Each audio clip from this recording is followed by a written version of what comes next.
Hey guys, what's going on? Got this question here. I'm assuming they meant if you exceed the 12-hour mark on your shift. Um, if you are on a train and you're heading somewhere and your 12 hours is coming up, you'll get recrewed.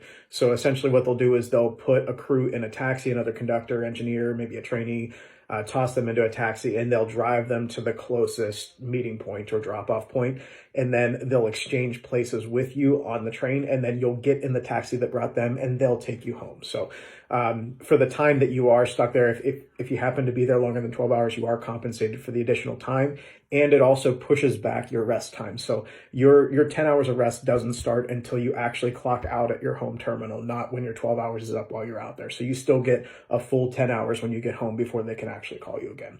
Hope that helps. If you really do mean 2 hours, you might be talking about the time it takes you to get to your terminal if you run into traffic or there's an accident, that kind of thing. If that's what you were talking about, you'll simply call either one of the people that are on your crew, give your train master a text, whatever it is.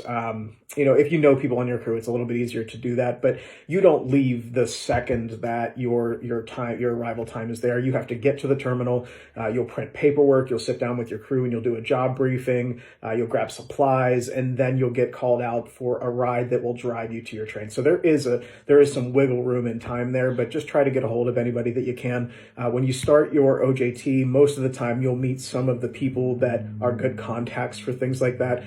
Maybe the chairman for your union.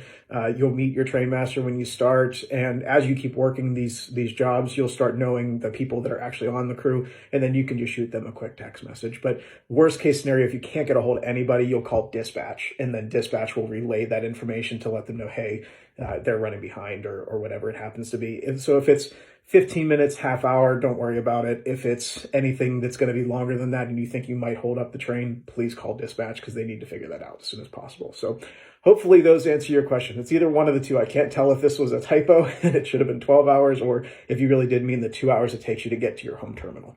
Let me know if you have any other questions.